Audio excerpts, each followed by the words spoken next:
اعوذ باللہ من الشیطان الرجیم بسم اللہ الرحمن الرحیم۔ السلام علیکم ورحمۃ اللہ وبرکاتہ۔ پیارے دوستو، میں ہوں آپ کا میزبان رانا شہزاد علی، آپ کو اپنے اس یوٹیوب چینل پر ایک بار پھر سے خوش آمدید کہتا ہوں اور امید کرتا ہوں کہ آپ سب لوگ بھی خیریت سے ہوں گے۔ ناظرین، آج 11 ستمبر کا دن تھا جو اب اختتام پذیر ہو چکا ہے، اور اب 12 ستمبر کا دن شروع ہو چکا ہے۔ ناظرین، اسی 11 ستمبر کے دن آج سے 20 سال پہلے امریکہ کے ورلڈ ٹریڈ سینٹر کی 110 منزلہ عمارت پر راکٹوں سے حملہ ہوا تھا، جس کے نتیجے میں ورلڈ ٹریڈ سینٹر کی 110 منزلہ عمارت زمین بوس ہو گئی تھی۔ ورلڈ ٹریڈ سینٹر، جس کو بعد میں 9/11 کے نام سے بھی یاد کیا جاتا رہا، امریکہ نے اپنے اس نقصان کا ذمہ دار افغان طالبان کو ٹھہرایا۔ انہوں نے کہا کہ یہ حملہ افغان طالبان کے سربراہ اسامہ بن لادن نے کروایا ہے۔ چنانچہ اس وقت امریکہ نے اس بات کو جواز بنا کر بڑی لمبی لمبی اشتعال امیز تقریریں کر کے پوری دنیا کو اپنے ساتھ ملا لیا۔ امریکہ نے کل 30 ممالک کی افواج اکٹھی کر کے پاکستان سے فوجی اڈے مانگے تھے۔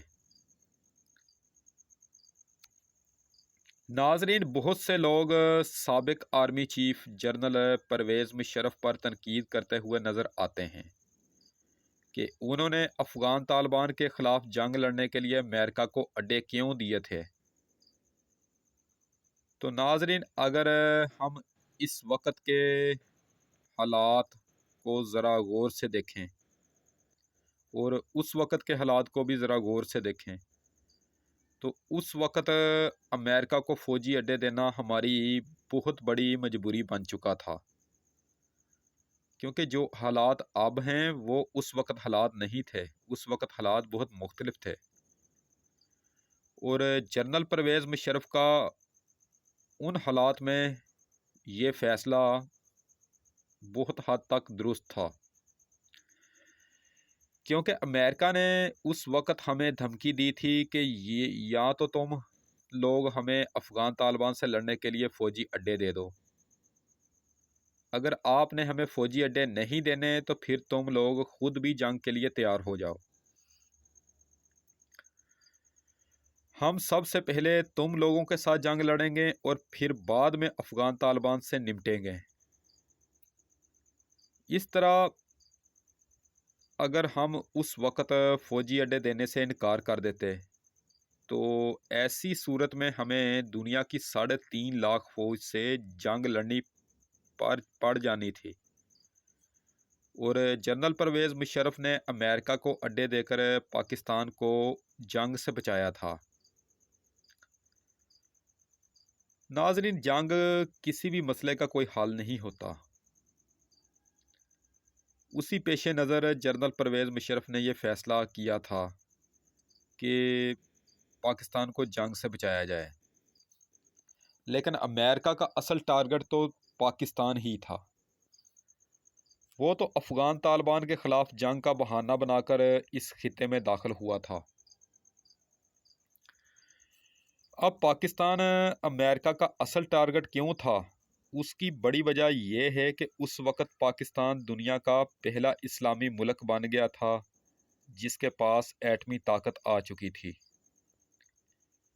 اور امریکہ کو یہ بات بہت کھٹکتی تھی، کیونکہ امریکہ یہ کبھی نہیں چاہتا تھا کہ دنیا کا کوئی اسلامی ملک ایٹمی قوت بن جائے۔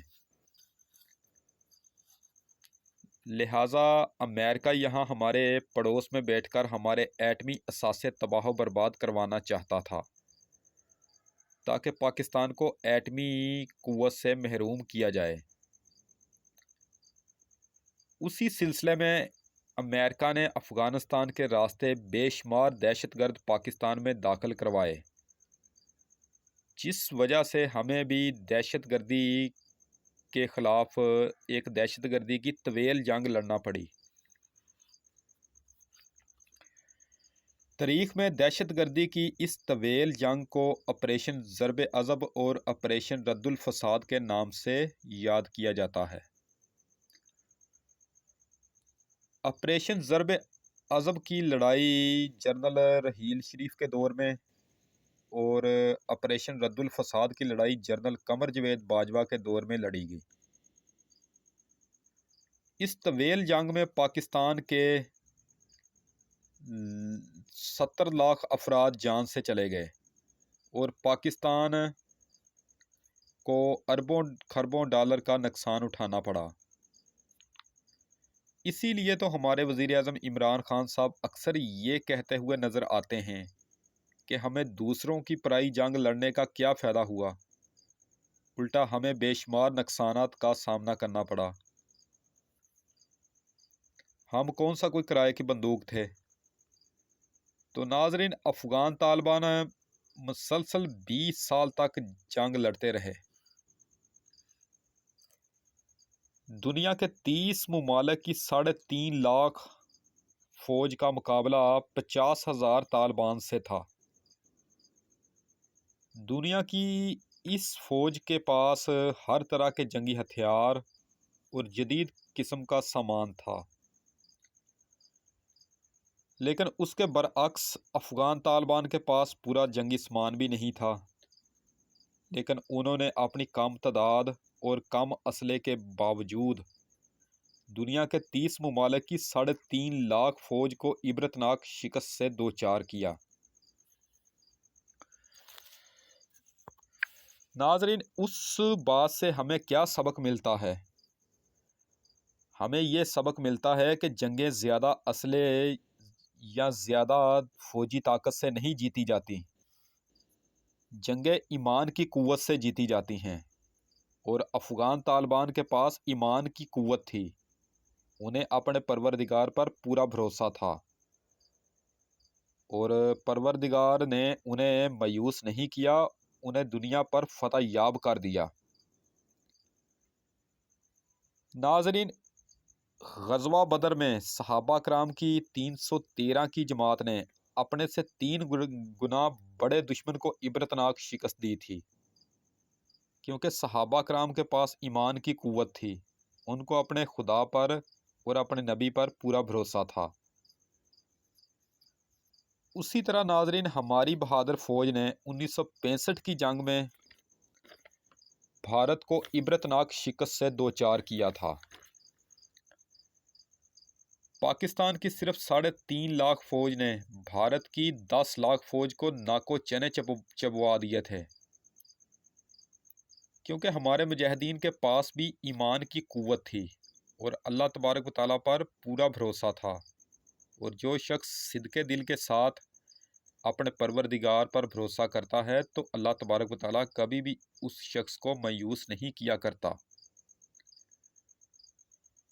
بھارت اب تک 1965 کی جنگ کے زخم نہیں بھول سکا، اسے ایسی شکست ہوئی تھی۔ تو ناظرین، امریکہ افغان طالبان کے ہاتھوں عبرتناک شکست سے دوچار ہوا، جس پر پوری دنیا میں اس کی جگ ہنسائی ہو رہی ہے۔ لیکن آج ورلڈ ٹریڈ سینٹر کی 20ویں برسی کے موقع پر امریکہ اپنی عوام کو بیوقوف بنا کر اپنی فتح کا جشن منا رہا ہے۔ وہ اپنی عوام کے سامنے بیان یہ کر رہا ہے کہ ہم افغانستان سے فتح یاب ہو کر واپس لوٹے ہیں، ہم نے ورلڈ ٹریڈ سینٹر کی 110 منزلہ عمارت کے نقصان کا بدلہ افغان طالبان سے لے لیا ہے۔ جبکہ دلچسپ